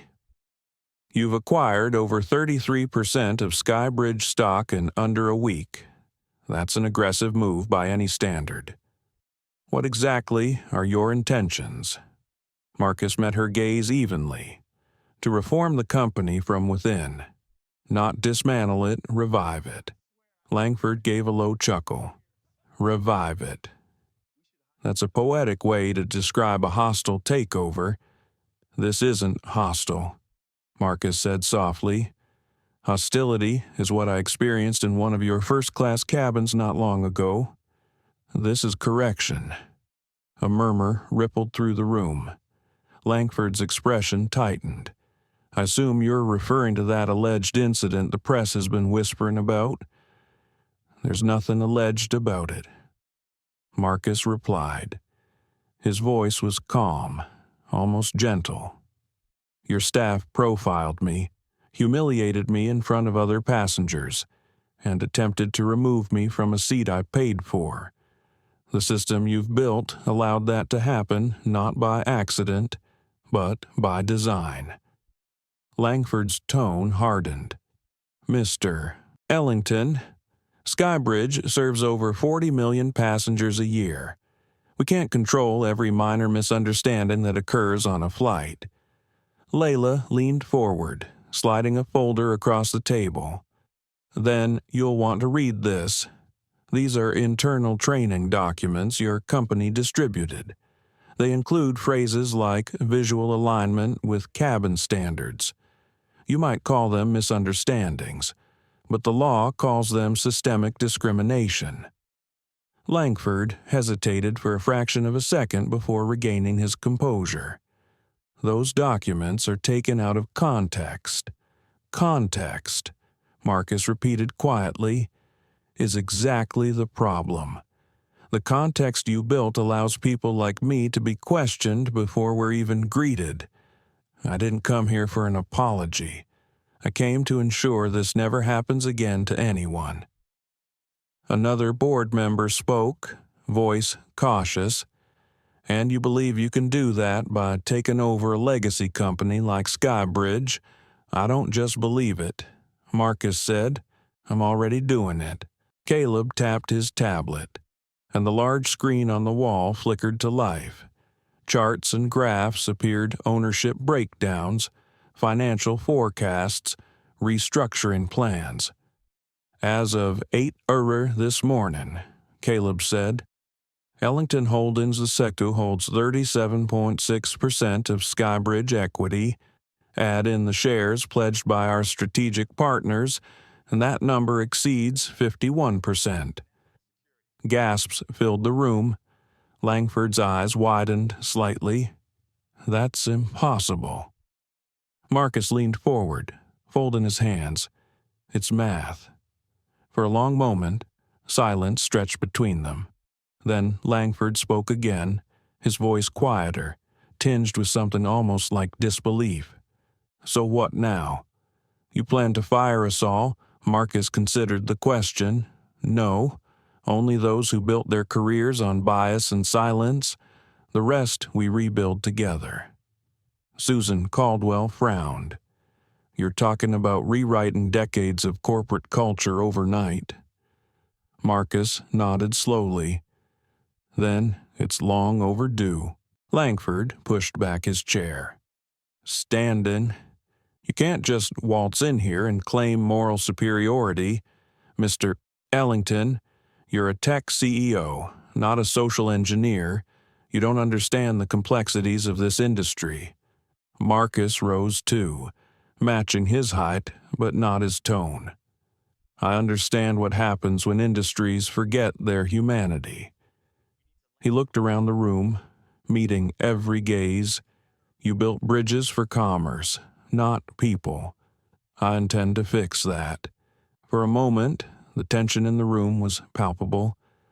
Then Langford exhaled sharply and turned toward the window. So, this is your grand vision. To turn an airline into a moral crusade. Marcus's voice was steady. To turn it into a mirror, one that reflects who we are and who we choose to become. Langford turned back, eyes cold. You'll fail? Marcus smiled faintly. Then I'll fail forward. The room fell silent again, save for the quiet hum of the city outside. Layla watched him with quiet pride. Caleb looked relieved, as though the weight of months had just shifted. Langford finally spoke again, voice clipped. If you're truly in control, then let's see how you handle it. You'll have your board meeting, your announcements, your headlines, but remember this, an airline isn't built on ideals, it's built on profit. Marcus looked him dead in the eye. Then let's make fairness profitable.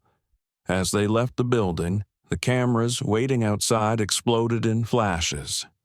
Reporters shouted questions, microphones thrust forward. Mr. Ellington, is it true you now control SkyBridge Airlines? Are you seeking retribution?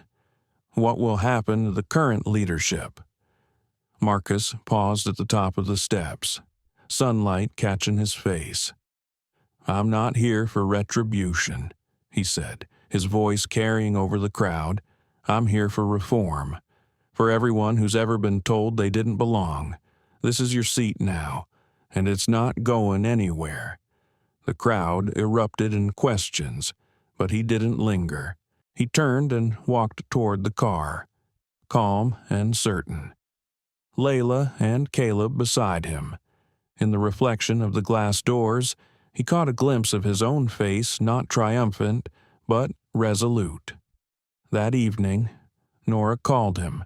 Her voice was bright with disbelief. You really did it. You actually bought them. He smiled quietly. We bought accountability. Ownership was just the method. What happens next? She asked. Marcus glanced at Naomi's drawing propped on his desk. Now, he said softly, we rebuild the bridge. The storm came quickly. By the next morning, every major news network had plastered Marcus Ellington's face across their screens. Headlines flashed in bold: tech mogul takes over SkyBridge Airlines. Corporate hero or overreaching CEO Marcus Ellington's reckoning flight. The internet was a frenzy of opinions, half applauding his courage, half calling it a stunt for attention. But none of that mattered to Marcus. He had expected resistance. The difference was, this time, he was ready. In the quiet of his apartment, he sat at the breakfast table with Naomi. The morning light fell across her sketchbook as she drew new versions of her open bridge logo. He sipped his coffee in silence, letting the hum of the city below filter through the windows. Naomi finally looked up. Dad, why are people saying mean things about you online? He set his cup down, because some people are afraid of change, and fear makes them say things they don't understand. Will they stop? She asked softly. He smiled gently.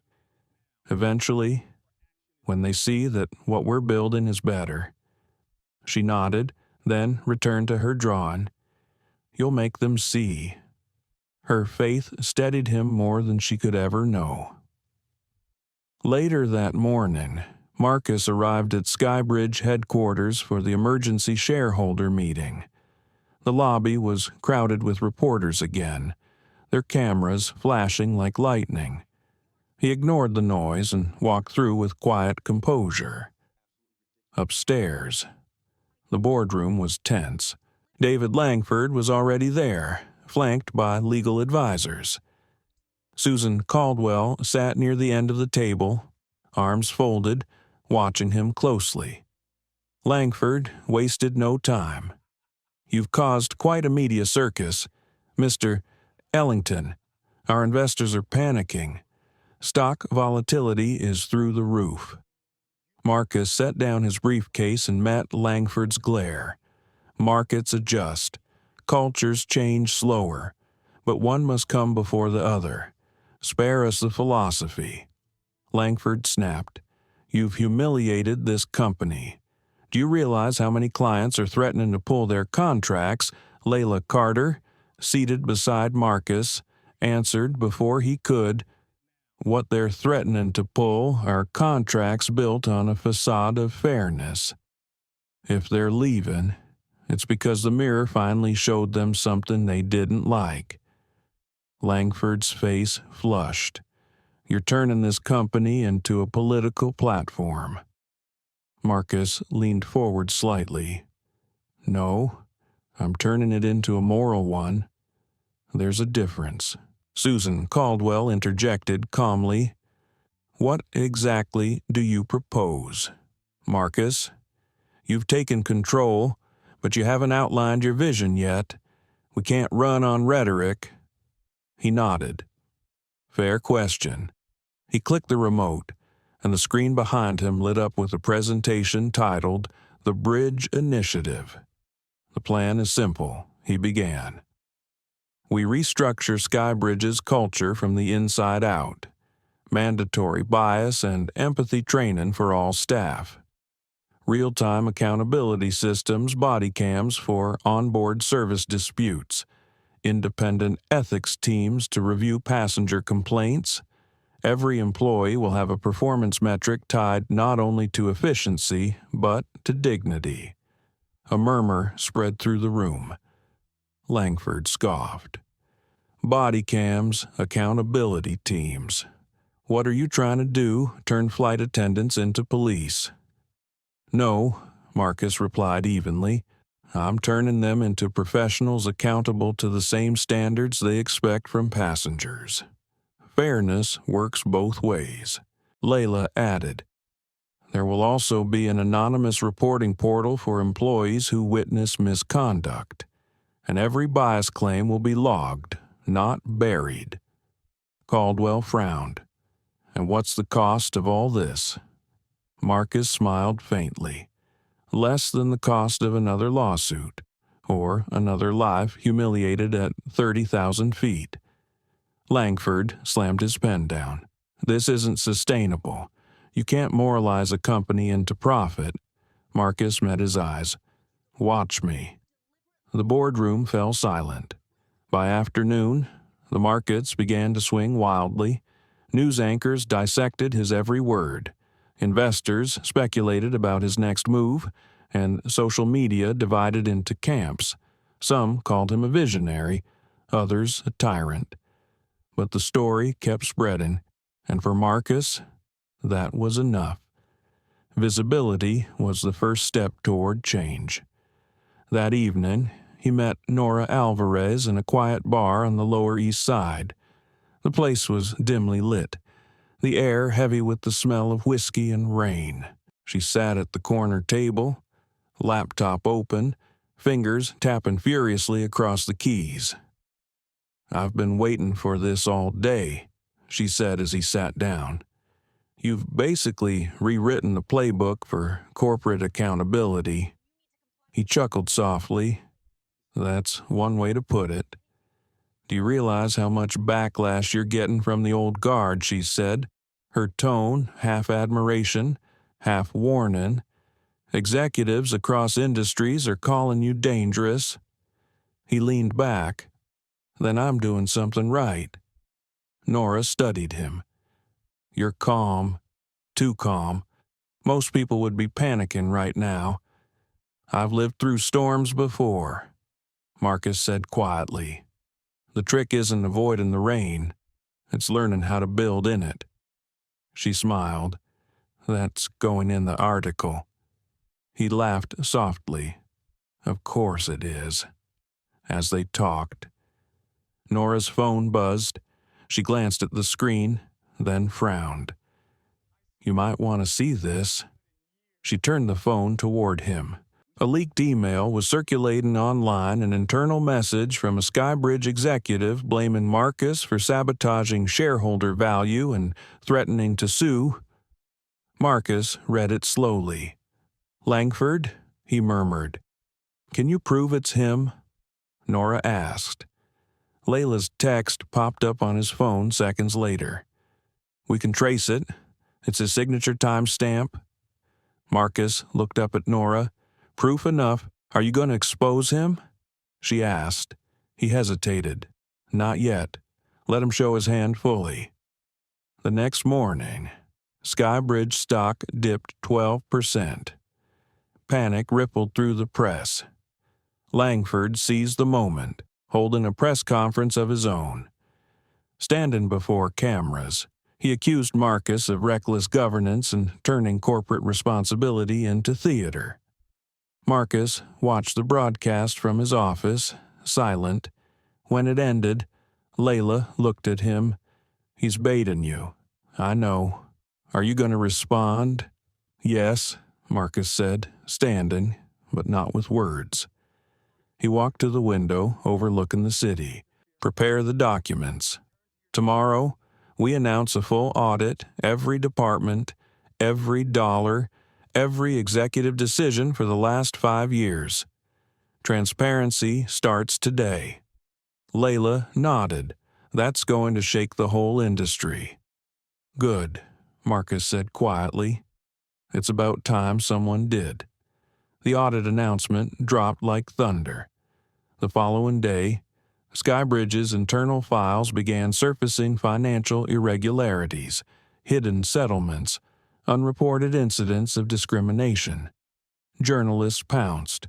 Lawmakers started asking questions. For the first time, the board was silent. Even Langford looked uneasy.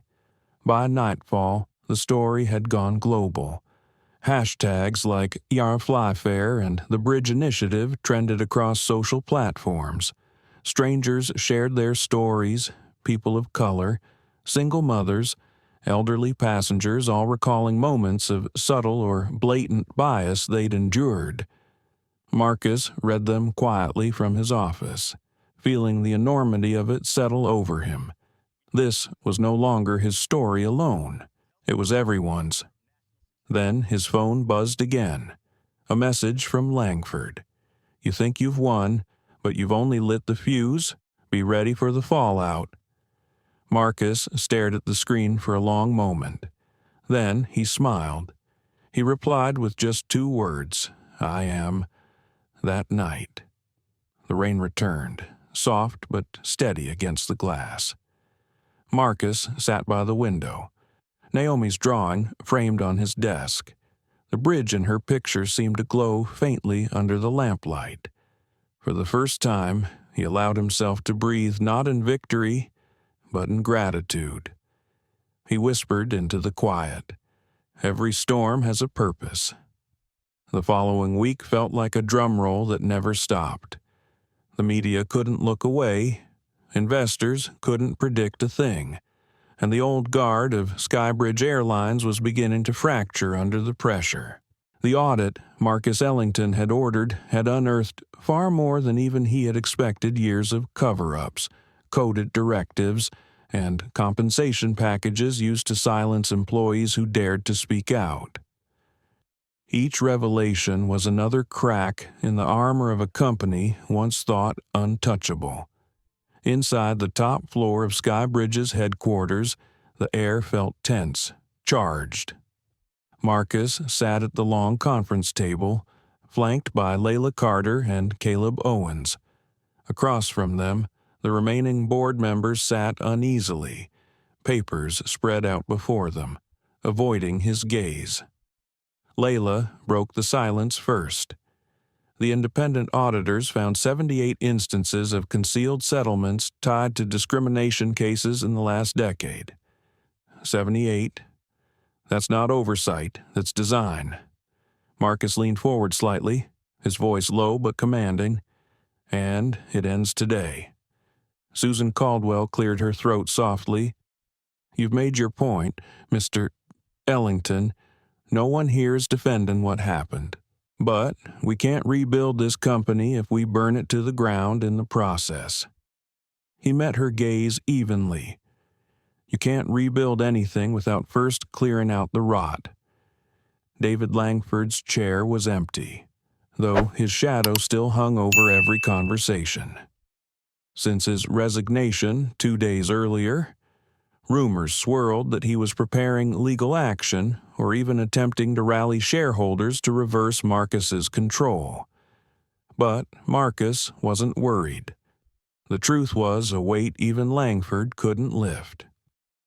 Caleb scrolled through a presentation on his tablet, projecting numbers on the wall. We've had 2 consecutive days of stock decline, but our customer sentiment index is up 23%. People are paying attention. Marcus, they believe in what you're doing. Marcus nodded. Then let's give them something to believe in long term. He looked around the room, pausing for a moment. I'm establishing a permanent division inside SkyBridge, an Equity and Ethics Council. It won't just oversee complaints. It will have veto power on company policies that affect passengers and employees. Every executive bonus will now include a metric tied to inclusivity and human-centered service. Caldwell looked skeptical. That's a radical move. It's a necessary one, Layla said, because radical is just another word for overdue. Marcus stood, walking toward the window. The city stretched below him, endless and bright. For too long, people in power believed dignity was optional, as if humanity could be a line item on a spreadsheet. That changes now. He turned back to face them. I want our company to be the first in aviation history to make fairness measurable. Because if you can measure it, you can hold it accountable.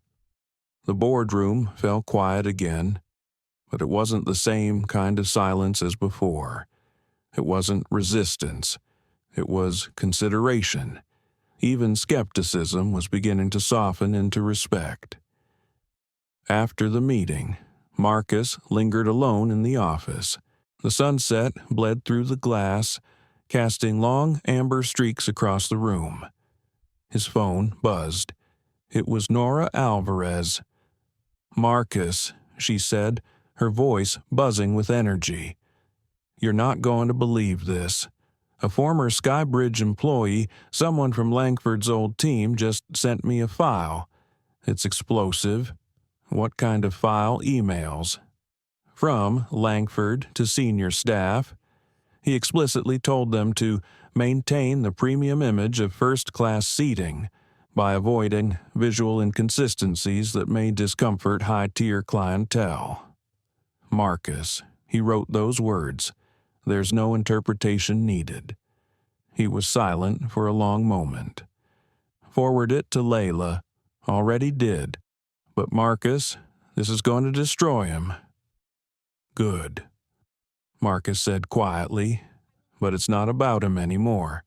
It's about everyone who was told they were too different to belong. He hung up, leaning back in his chair. The city lights outside flickered to life one by one. For the first time, he allowed himself a small smile. This was no longer just a corporate battle. It had become a cultural shift, one he intended to see through. The next day, Layla and Caleb joined him for an emergency press conference. The SkyBridge logo shone behind them, but beneath it was a new slogan. Unveiled that morning, the bridge belongs to everyone. When Marcus stepped up to the podium, the room fell silent. Cameras flashed, but his focus remained steady. 10 days ago, he began, I sat in one of our first-class cabins and was told to move because I didn't fit the image of who belonged there. That moment was not an accident. It was a reflection of a system that has, for too long, prioritized comfort over conscience. But systems can change. People can change. And today, we begin. He gestured to the new logo projected behind him. SkyBridge will now operate under a new framework, the Bridge Initiative. Every action we take, every policy we write, every person we serve will be held to one standard dignity. A hand shot up from the crowd. Mr. Ellington, your critics say this is all performative, that it's about optics. not impact. How do you respond? Marcus smiled faintly. When change threatens comfort, people call it performance, but the truth doesn't need applause, it just needs consistency. Ask me again in a year, and I'll show you numbers that prove empathy can drive profit. The next question came from another journalist. What about former Chairman Langford's involvement in these scandals? There are rumors of leaked emails. Marcus met her eyes. Those emails speak for themselves. We won't engage in personal attacks, but we will engage in accountability. That answer rippled across the airwaves. Within hours, the leaked documents were public. Langford's reputation collapsed overnight. Networks aired the story repeatedly, calling it the flight that changed everything. Meanwhile, SkyBridge's customer engagement exploded. Thousands of passengers shared messages of support online, recounting how Marcus's reforms made them feel seen for the first time. Hashtags like "We belong here" and "GD, the bridge is open" trended worldwide, but success didn't come without resistance. Anonymous threats began appearing in Marcus's inbox. Former investors accused him of weaponizing identity for profit. Late-night pundits mocked him for turning airlines into therapy sessions, yet, beneath the noise, something fundamental was shifting. That evening, Marcus sat in his office again, exhausted but resolute. Nora stopped by unannounced, holding her tablet. "You're trending in 40 countries," she said, smiling. "You've started a global conversation." He chuckled softly. "Then, let's make sure it ends in action." She hesitated, then said quietly, "You know, there's a story forming here not just about business or bias, but about what happens when someone refuses to stay quiet. It's going to outlive you." Marcus smiled, eyes distant. "Good. Then it's worth every scar." Before leaving, Nora paused by the door. "You've made enemies." "Marcus." He nodded. "Then I must be making progress." When the building emptied that night, Marcus walked down to the hangar, where one of SkyBridge's jets sat gleaming under the floodlights. It was the same model he had flown on the day everything began. He placed a hand on its cool metal surface, whispering to himself, "You were the start of something bigger than humiliation." He thought of Naomi asleep at home, her bridge drawing framed on his desk, and he felt a rare swell of peace. He didn't just want to own a company, he wanted to rewrite the story of belonging itself. As he stood there, the night air humming around him, he realized that the real power of justice wasn't loud or vengeful. It was quiet, methodical, and deeply human. The kind that builds rather than breaks, the kind that heals rather than humiliates, and for the first time, he believed that the bridge he was building might actually hold. The days following the press conference were a blur of movement, noise, and scrutiny. Marcus Ellington's name had become both a beacon and a target. Investors praised his courage in redefining corporate accountability. But power brokers in the aviation industry whispered behind closed doors, plotting ways to undermine him. The reforms he'd set in motion were irreversible now, yet the resistance was growing in silence, gathering force like a storm brewing at high altitude. It was nearly midnight when Marcus's phone rang. He glanced at the caller ID Layla Carter. Her voice came through steady but urgent. "Marcus, we've got a problem." He sat up in bed, eyes alert. "What kind of problem?" Langford just filed a motion for injunction. "He's claiming your acquisition was based on insider manipulation and non-transparent holdings through proxy accounts." Marcus frowned. That's absurd. Every transaction was clean. I know, Layla said, but he's got influence. He's pulled strings with people at the Commerce Oversight Board. If they agree to an investigation, your reforms freeze until it's resolved. For a long moment, he didn't respond. The shadows in the room stretched across his face like dark wings. How long do we have before it goes public by morning? She said. He exhaled slowly, looking toward Naomi's closed bedroom door down the hall. All right, prepare a statement. I'll handle Langford myself. After the call, he stood by the window, staring at the city lights glittering below. For the first time in weeks, doubt crept in, the quiet kind that whispers just loud enough to be heard. He wasn't afraid of losing money or reputation. He was afraid that his vision, the one Naomi believed in so fiercely, would be buried beneath corporate politics before it could even take root. By dawn, headlines had already exploded across every major outlet. Langford accuses Ellington of corporate misconduct. The bridge initiative under fire. Reporters camped outside his building, their cameras waiting for a reaction. Marcus ignored them, arriving at the SkyBridge headquarters through a side entrance. In the boardroom, Layla and Caleb were already waiting. Layla had dark circles under her eyes from working through the night. Caleb's tie was loosened, his expression grim. Layla slid a folder toward Marcus. Langford's claim is built around your use of shell holdings during the acquisition. Technically legal, but he's arguing it was deceptive because it hid your identity until after control was achieved. Marcus opened the folder, scanning the documents. It's strategy, not deception. Everyone in this room knows that's how major acquisitions happen. Caleb nodded. He's just trying to weaponize optics. If the board starts panicking, he'll have an opening. Marcus looked up. Then we don't give him one. Layla hesitated. There's something else. What she exchanged a glance with Caleb before speaking. Someone from inside has been leaking internal communications. Not just press releases, private memos, policy drafts, even parts of your emails. He froze. From inside, yes. We traced the IP logs, someone on the executive floor. The realization hit like turbulence.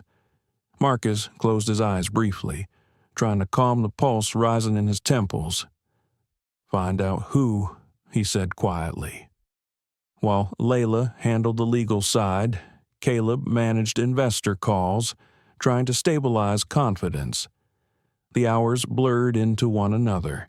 By mid-afternoon, the tension was palpable. Marcus stood by the window, arms crossed, watching the clouds gather over the skyline. A storm was rolling in real this time, not metaphorical. Then his phone buzzed again. It was Nora Alvarez. I just got a tip, she said breathlessly. Langford's meeting with a financial reporter in half an hour. He's planning to release falsified documents showing you funneled company money into personal accounts. Marcus's voice was calm, but his eyes burned. We can disprove it. You can. But by the time you do, the damage might already be done. Nora warned. He's going for headlines, not truth. He smiled faintly. Then we'll give him a better one. Meanin'. I'm done reacting. It's time to act. He ended the call and turned to Layla and Caleb. Get everyone to the auditorium, all staff, all departments, in 1 hour. Layla blinked. You're holding a company-wide meeting. Now, yes, he said. If they're going to hear a story, it'll be from me. An hour later, the SkyBridge auditorium was packed, hundreds of employees seated in rows, whispers echoing like wind through the space. Cameras streamed live to every branch office worldwide. When Marcus walked onto the stage, the murmurs stopped. He didn't use a teleprompter. He didn't carry notes. He stood in the center of the stage, hands clasped, voice clear. Some of you may have heard the rumors that our reforms are collapsing, that what we're building is an illusion. I'm here to tell you none of that is true. He paused, letting the silence deepen. Yes, there's resistance. There always is when you challenge something old. The question is, will we let fear decide what kind of company we want to be? Or will we keep building the bridge we promised the room was utterly still? SkyBridge isn't just an airline anymore, he continued. It's a reflection of who we are as people. We have a chance to prove that fairness isn't a weakness. It's a strategy, that empathy can be as powerful as efficiency, and that dignity, once given freely, pays back more than any dividend ever could. He took a step closer to the front row. I didn't buy this company to win. I bought it because losing my dignity at 30,000 feet taught me something no title, no wealth, no status means a thing if you have to earn your humanity twice. I will not let anyone else go through that, not while I can stop it.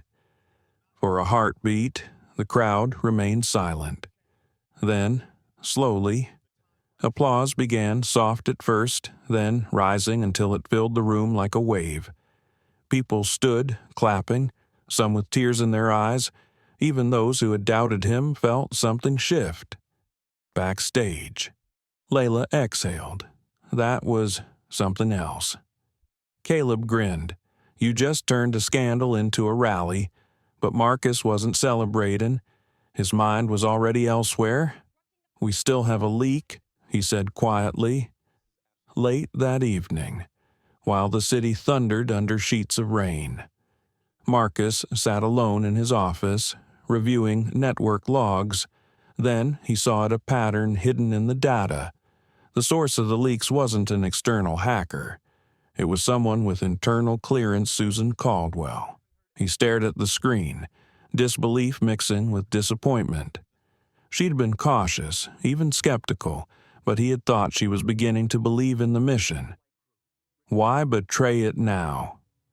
Layla entered quietly, reading his expression. You found it? He nodded. Susan, do you want to confront her?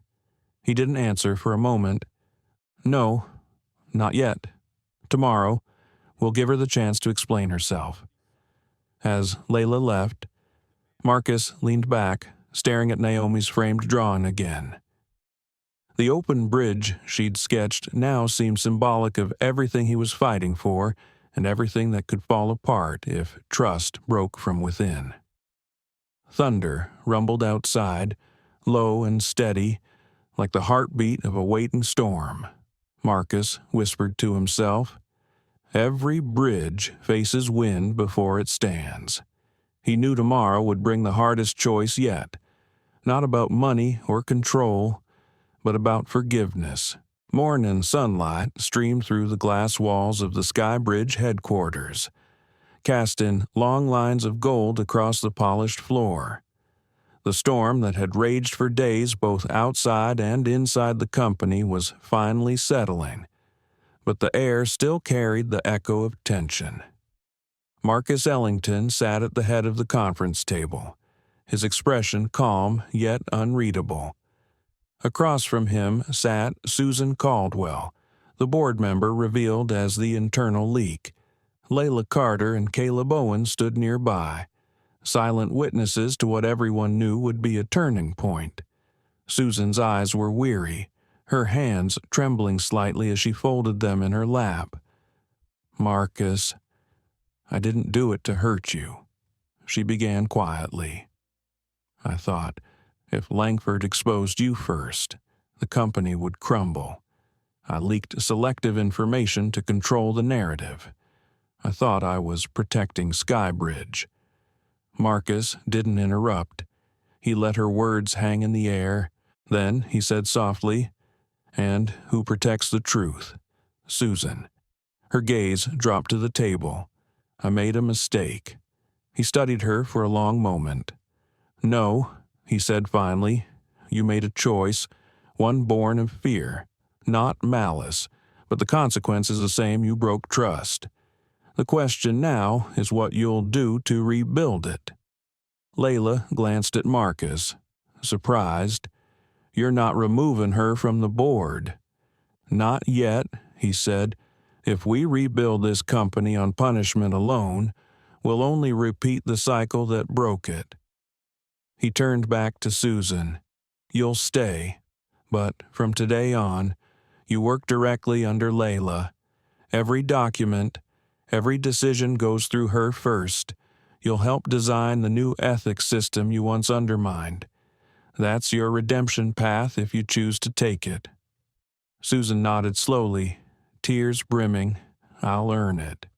When she left the room, Layla turned to Marcus.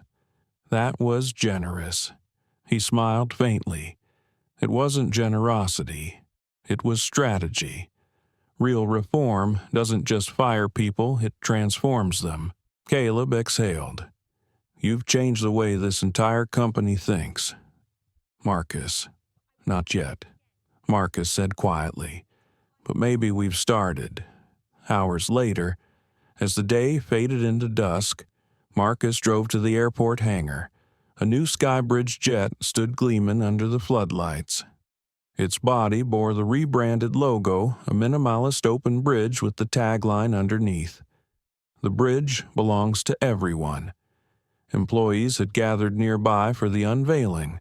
Flight attendants, pilots, engineers, and even janitorial staff stood shoulder to shoulder, watching as Marcus approached the podium. Cameras rolled, but for once, he wasn't thinking about optics or sound bites. He was thinking about that first humiliating flight the moment he was told to move. The pain of that memory still lingered, but it had transformed into something far greater than anger. He began to speak, his voice steady and resonant.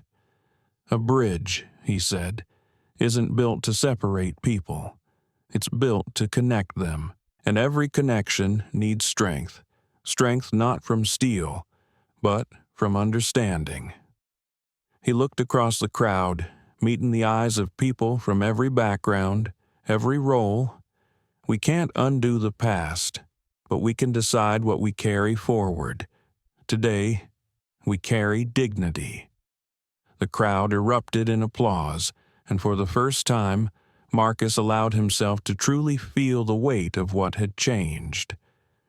Layla stood beside him, whispering, "They believe in it now. They believe in themselves." Marcus replied, "That's the point." As the celebration continued, Nora Alvarez arrived, camera in hand. She caught his eye, smiling warmly. "So, Mr. Ellington," she said, approaching him, "how does it feel to have turned humiliation into history?" He chuckled softly. "It feels lighter. You know, people are calling this the Ellington effect," she said, raising her brow, a movement toward corporate empathy. "You're trending again." He grinned. "If empathy's trending, I can live with that." Nora laughed. "I'm writing my final piece about you tonight. What do you want the headline to say?" Marcus thought for a moment. "Don't make it about me. Make it about the bridge." She smiled, understanding. "Then I'll call it the bridge that stood for everyone." Later that evening, Marcus returned home. The apartment was quiet except for the soft hum of the city beyond the window. Naomi was sitting on the couch, watching the live coverage of the event. When she saw him, her face lit up. "Daddy, I saw your speech." Everyone clapped so loud he smiled, kneeling beside her. "Did it make sense to you?" She nodded eagerly. "You said everyone deserves a seat. even if people don't like them. That's right, he said gently. Because fairness isn't about who looks like they belong, it's about who is human enough to deserve it. Naomi leaned against him, resting her head on his shoulder. I think you made a lot of people happy. I hope so, he whispered. That's all I wanted. She looked up at him, eyes bright.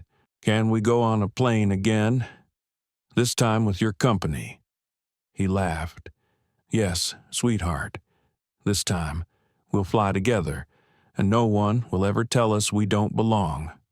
The next morning, Marcus's face was once again on every screen, but this time, the headlines were different.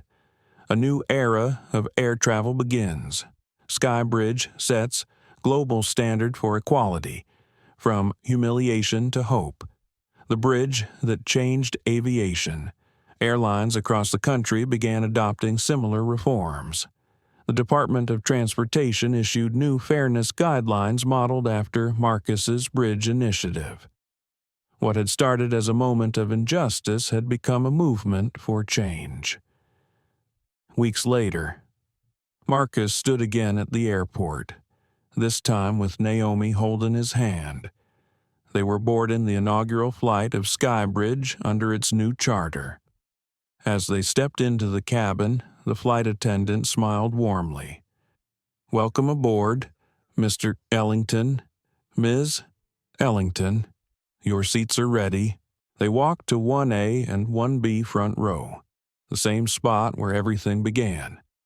Naomi pressed her face to the window as the engines hummed to life. Dad, she said softly, this is your bridge, isn't it? Marcus smiled, looking out at the horizon. No, he said, it's our bridge. As the plane lifted into the sky, the city below shimmered like a mosaic of stories, each one connected by the invisible lines of compassion and courage. Marcus closed his eyes for a moment, feeling peace settle over him. For the first time in his life, the air felt light. The story of Marcus Ellington reminds us that dignity isn't something we earn from others, it's something we must never surrender. Every act of bias, every quiet injustice, is a test of what kind of world we want to build. Marcus's journey shows that real power doesn't come from control or retaliation, it comes from courage guided by empathy. For older audiences, this story carries an enduring truth: it is never too late to stand up for fairness. Systems change when individuals choose to act with conscience instead of comfort. We may not all own companies or make headlines, but we each hold influence in our homes, our workplaces, and our daily choices. The bridge Marcus built is not just a company, it's a symbol of connection, of healing across divisions. It asks us to look beyond fear and prejudice and to build something better, one decision at a time, because justice, at its heart, is simply love translated into action. Thank you for watching and walking this journey with us. If Marcus's story moved you, share it, because stories like this remind us of who we can be when courage meets compassion. Don't forget to like, share, and subscribe to our channel for more real, powerful stories that speak to the heart. Together, we can keep building bridges where the world once built walls.